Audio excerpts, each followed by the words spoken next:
everybody. Today, Rahdo runs down Symphony number 9, which is a speculation and negotiation style game where 2 to 4 players are rich patrons of the arts who are investing in some of the most famous and influential composers of all time. And the way it works is each round of the game, we are first going to have a sponsorship phase and then a concert phase. Now, I am the first player, and as part of random setup, I have just a little bit of influence, a little bit of investment in Ludwig van Beethoven himself. And on my turn, I can take 2 cubes to represent further investment in anybody.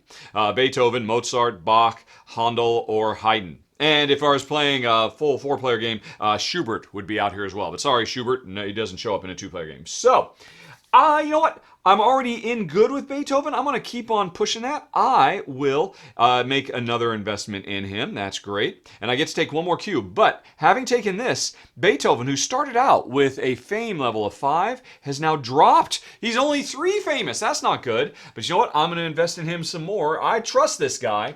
And now, if 1 more cube gets taken away, his fame will rise to 6. Nice. Okay, so I took 2 cubes. Now Jen is going to take 2 cubes, and she started out on the Mozart train. She could try to double down, but she's going to spread it out a little bit. She's going to invest in Bach, and she's going to start out with Mr. Handel. All right, and now in a 2-player only game, there's an extra step.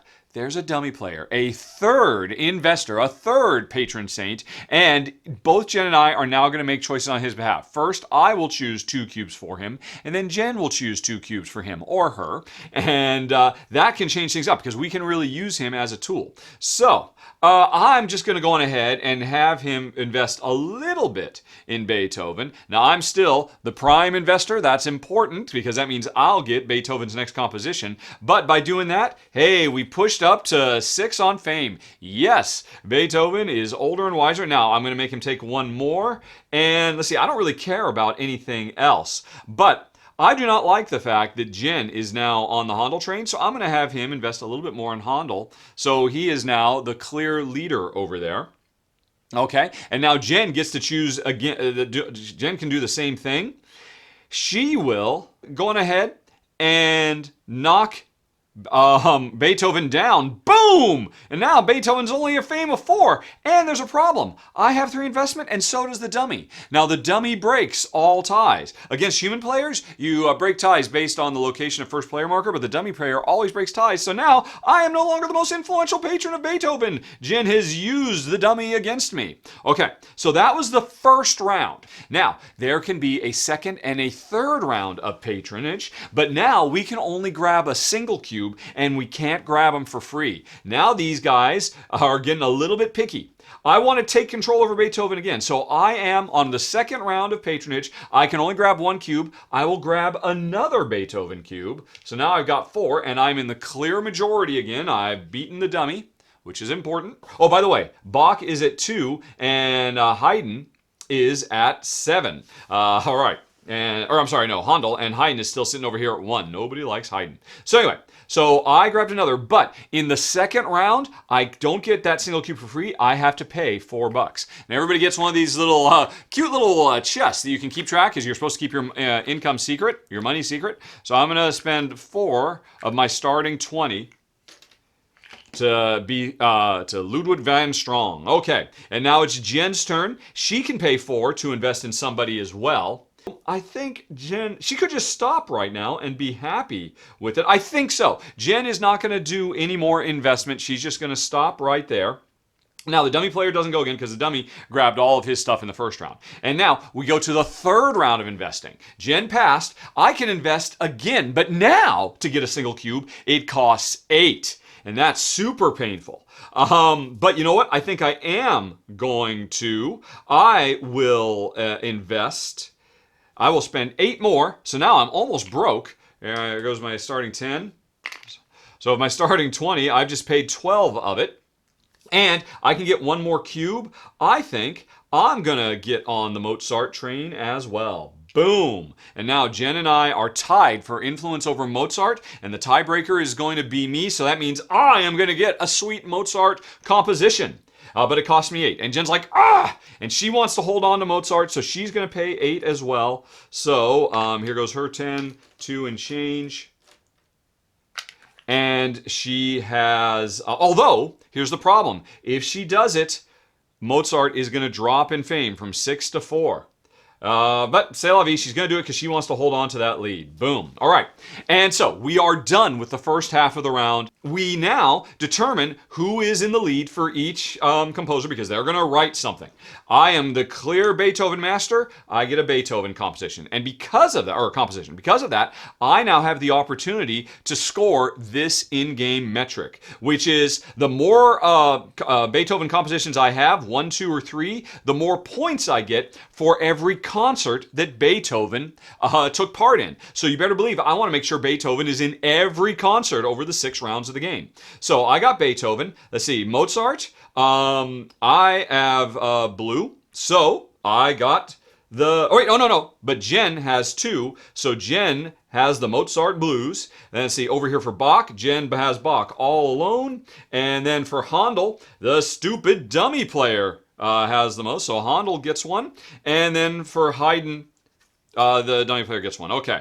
So, now the dummy player doesn't really, the dummy player is just keeping these from us. He never actually cares about scoring victory points or making money or anything like that. He's just here to prevent us from getting more stuff, to represent other players. So, I had a lot of influence over Beethoven. For him to give me that composition, I now lose half of my influence. Rounded down. If I had 5, I'd lose 2. If I only had 1, I'd lose nothing. But in this case, I just lost 2 of those cubes I paid for. But I'm still the king of Beethoven for next round. Jen, she lost 1 for her Mozart, but she doesn't lose any for this because, again, it's half of it rounded down. So Jen could still be the queen of Bach. And the dummy player does this as well. He lost half over here, but he didn't lose over there. So, our influence drops because we traded it for actual compositions. Now, the second half of the round begins, the concerts. We have to compare the current relative fame of all of the composers. And let's see, Haydn is clearly the most famous at 7. So, he could be part of a really, the best type of concert, a high-class concert. And if we do that, he's going to be all by himself. And Jen and the dummy player have a vested interest in seeing that happen because they have both made investments in Haydn.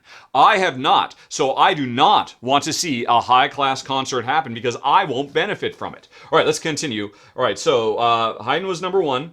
I'm sorry, no, it's not Haydn, Handel. Handel is number 1. Haydn at 1 fame because he is way down here in the cheap seats. He's at the bottom. Let's see, what else? Handel is at 7. Right, okay, it was Handel is number 1.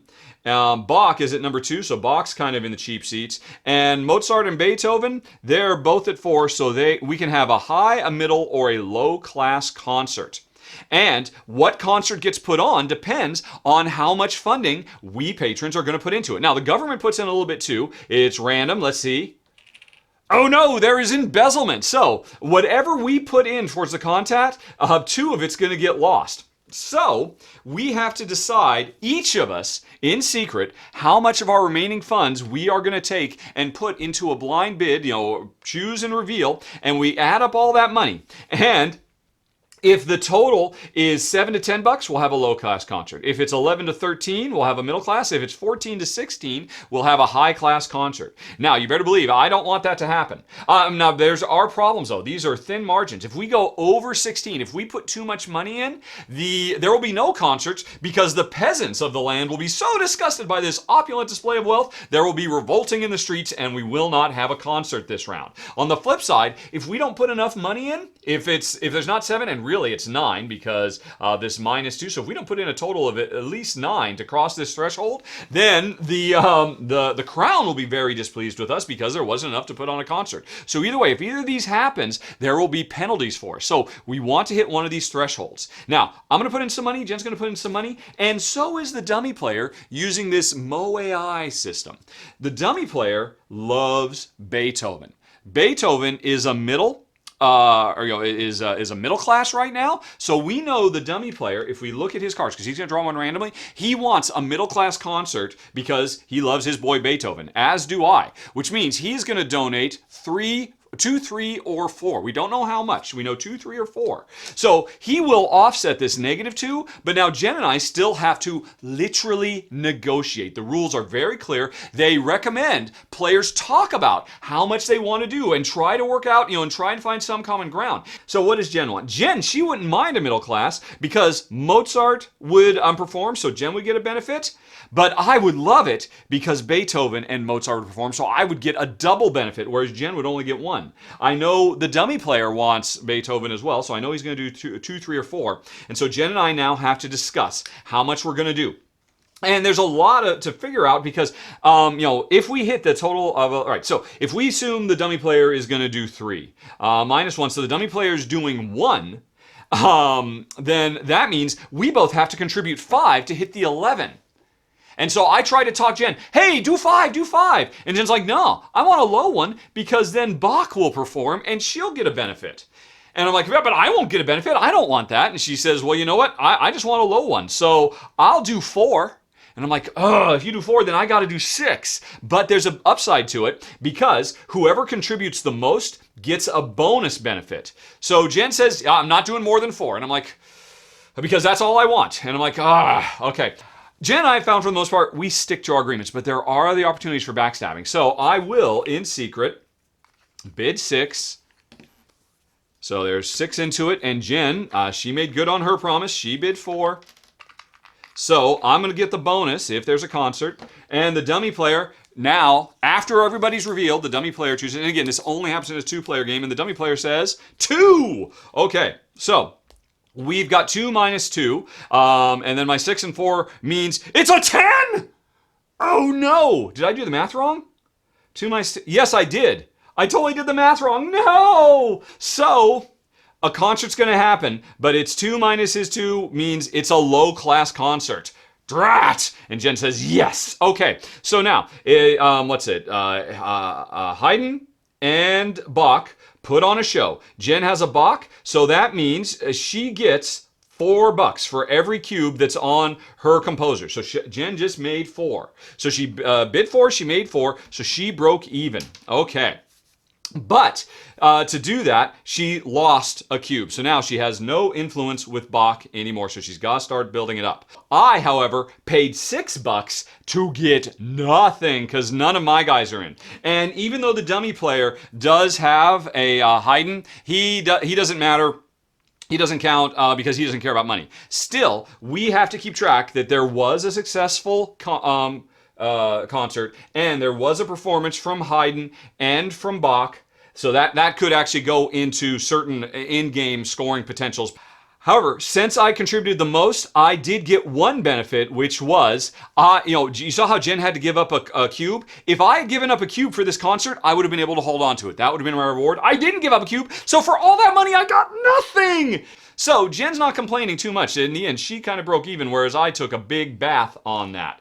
And that was the end of the concert phase. Now, after that, at the end of a round, the last thing we do is we see, has any composer died? Eventually, we're going to invest so much in Beethoven that he is going to croak. And that means, RIP, there will be no more compositions for Beethoven, although the compositions we would have collected over the course of the game will still potentially score at the end. But we keep going like this for 6 rounds, and at the end, whoever has the most points based off of all of this is the winner in Symphony number 9. This game is so sharp. It's very rare to find a 2-player game where negotiation is a working functional part, but here it works. That said, I will admit, this is going to be better with more players. It works well. The negotiation is fun, but I can imagine with 3 or 4 players, the negotiation will get really hot. The dummy player works really nicely. I love the MoAI system. You can see how impactful it is and how it's kind of predictable, but not really. I wish they'd had some kind of similar automated system for how he chooses cubes, just like maybe choosing a random